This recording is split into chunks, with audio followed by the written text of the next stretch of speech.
I pozdrav ljudi, dobrodošli u još jedan tutorial. U ovom tutorialu ću vam kompletno objasniti kako se klonirati pomoću video editora. Prije nego što krenemo u sam video, moram napomenuti da prije svega morate napraviti dva odvojena videa. Tipa, u mojem slučaju se radi o dva videa gdje ja sjedim na krevetu.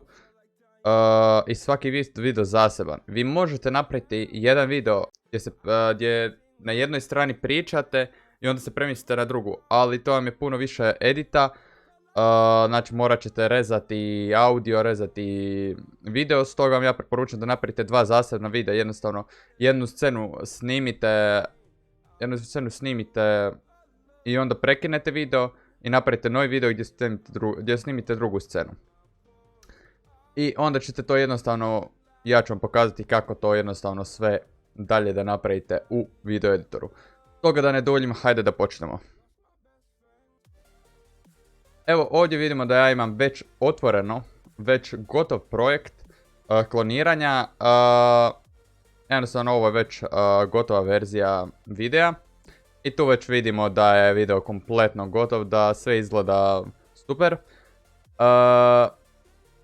Ali iz razloga što ovo video tutorial, ja ću ovo sve maketi i pokazati vam iz koraka u korak kako sve ovo lijepo napraviti. Pa stoga, ajmo ovo da sve maknemo. Ja ću jednostavno undo napraviti. Ja ne mogu undo. Ajoj, ne mogu undo. Nema veze. Izradat ćemo ovako. Stisni delete. Ok. Mislim da vi koji gledate ovaj video znate osnove, stoga neću govoriti gdje da idete ovo kako se importe video ono. Ja doduše nisam radio nikada, nisam radio tutorial na svome kanalu kako koristiti Filmora. Ako hoćete mogu napraviti, ali mislim da nema potrebe pošto ovaj program, software je jako jednostavan i imate... Vesić je napravio dosta dobar tutorial kako koristiti Filmoru. Gledam da ne duljim, hajde da se bacimo u upravljanje. Prvo što ćete htjeti staviti video ovdje u traku broj 1, prvi video, a drugi ćemo staviti u traku broj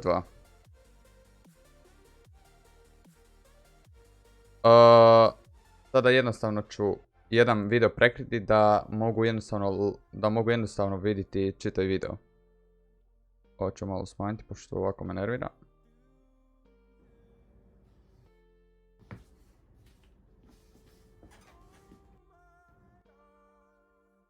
I ja već vidim gdje hoću odrezati.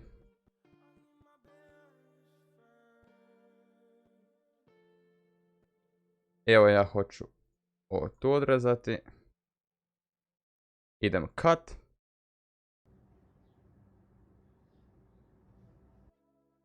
I tu stanemo.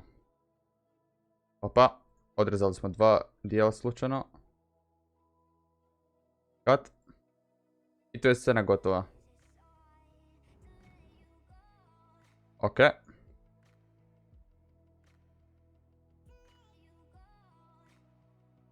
Sada ćemo maskirati prvi video i maketi masku sa drugog videa.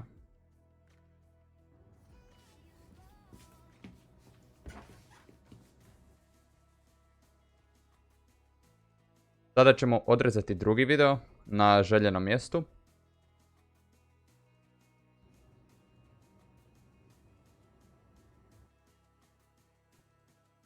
I opet na željenom mjestu odrezat ćemo video.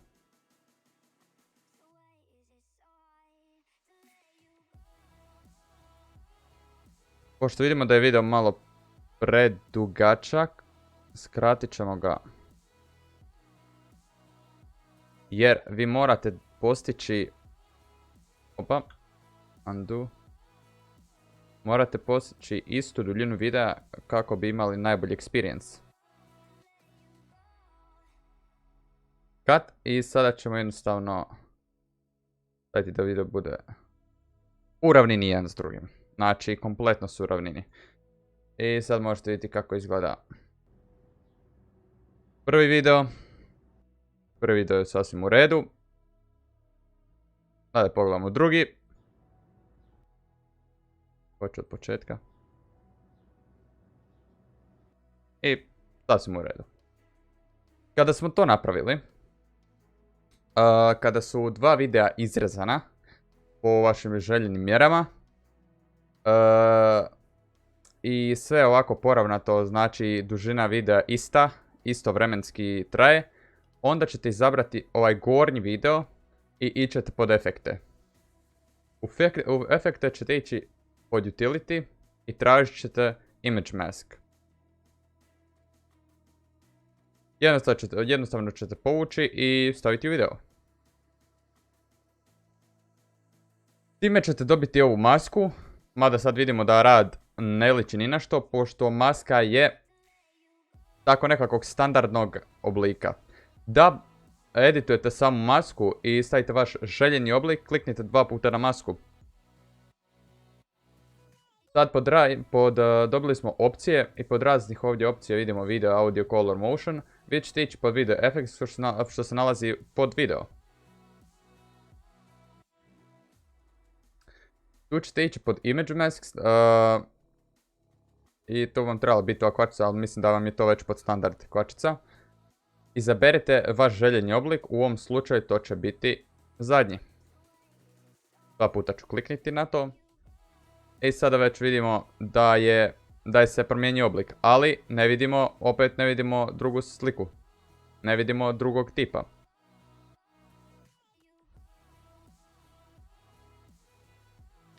Najbolje ćemo ovako malo podesiti na željenom mjestu. Sad kad smo ovo napravili, podesit ćemo di je točka sjecišta. Ispričavam se.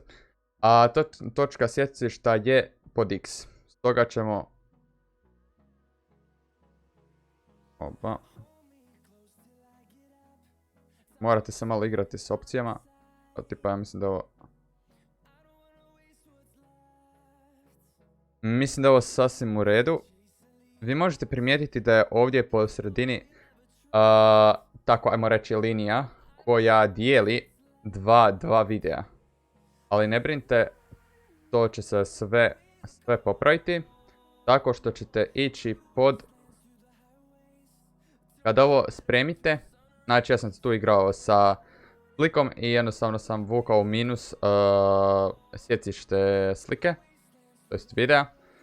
Spremit ću ovo i kliknut ću 2 puta na video i Opa, pričam da se napravio sam pogrešku. Jednostavno ste mogli u videu, samo ja nisam vidio tu opciju. Feather, to vam je domaknete sredinu sjecišta.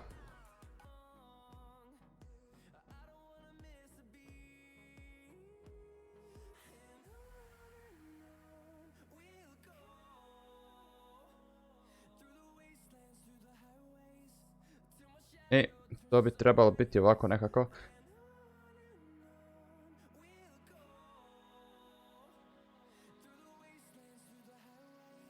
Vidimo kako to sad izgleda.